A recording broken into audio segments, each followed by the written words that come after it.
So I was just reading that they reopened the Julian Assange rape case.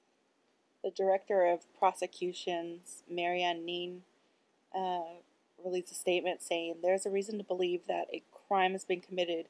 Considering information available at present, my judgment is the classification of the crime is rape." But a couple weeks, was August 20th, the chief prosecutor, Eva Finn, withdrew the charge of rape. The director of prosecution said the basis for further considerations is not sufficient at the moment. More investigations are necessary before a final decision can be made concerning possible charges. The original arrest warrant was issued on August 20th, and it was based on evidence given over the phone by police to the on-call prosecutor on the grounds that Assange was a foreign national and he was about to leave the country when in fact he was applying for residency in Sweden.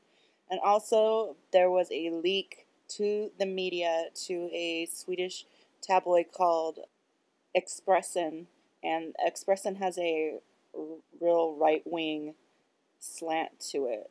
And this came after Assange announced he was becoming a columnist for the daily Aftonbladet, so he could be protected under the Sweden's press laws.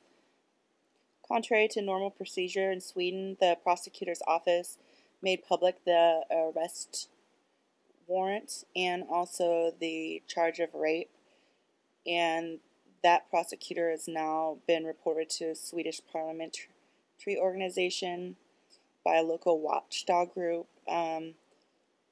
They also pointed out two violations: that the prosecutor filed charges and issued the warrant without speaking to Assange, and confirming the charges to the media violated Swedish privacy laws.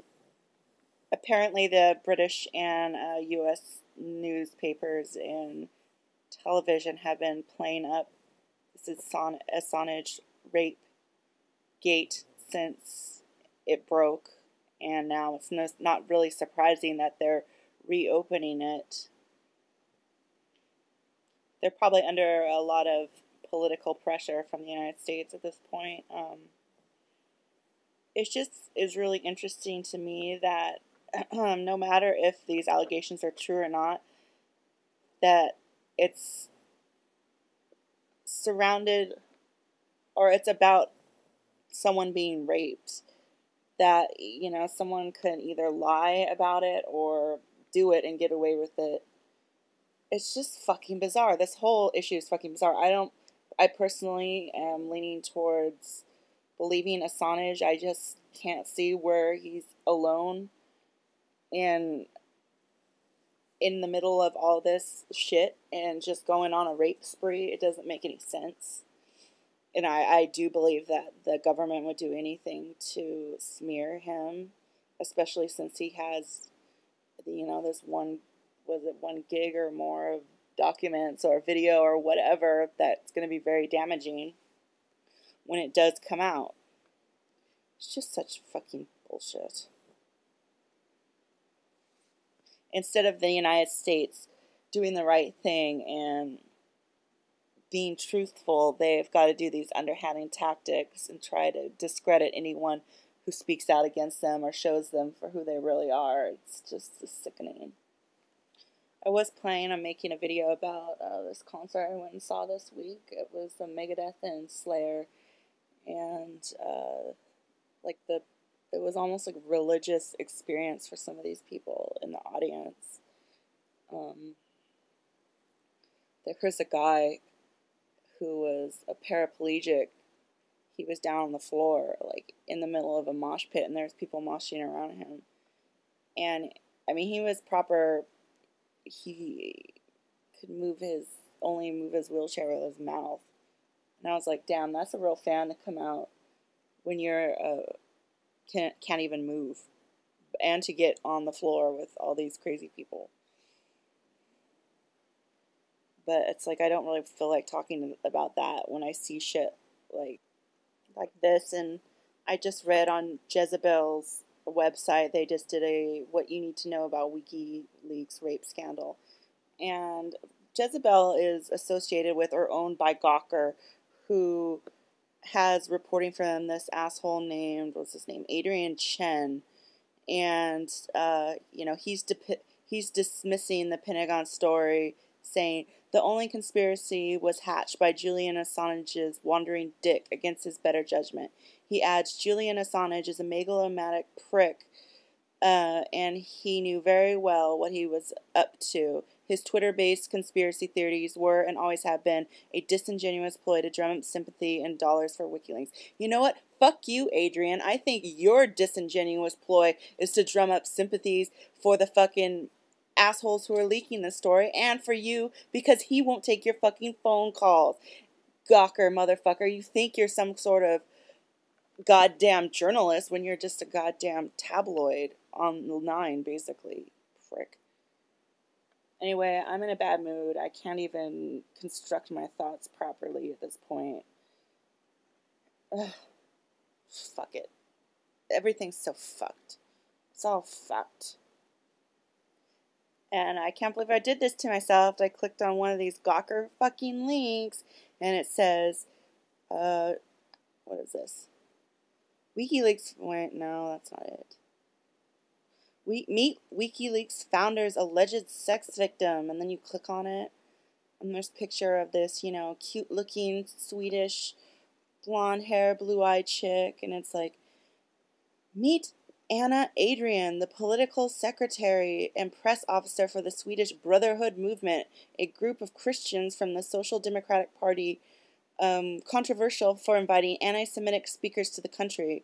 Another of their invite speakers, Assange, who lectured on the group's behalf in Stockholm this month, right before he was hit with sex charges from 2 different women. Charges ultimately dismissed by Swedish police and derided by Assange as dirty tricks. And then it goes on.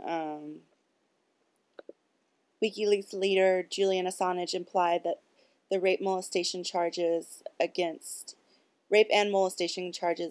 him in Sweden were part of a global conspiracy.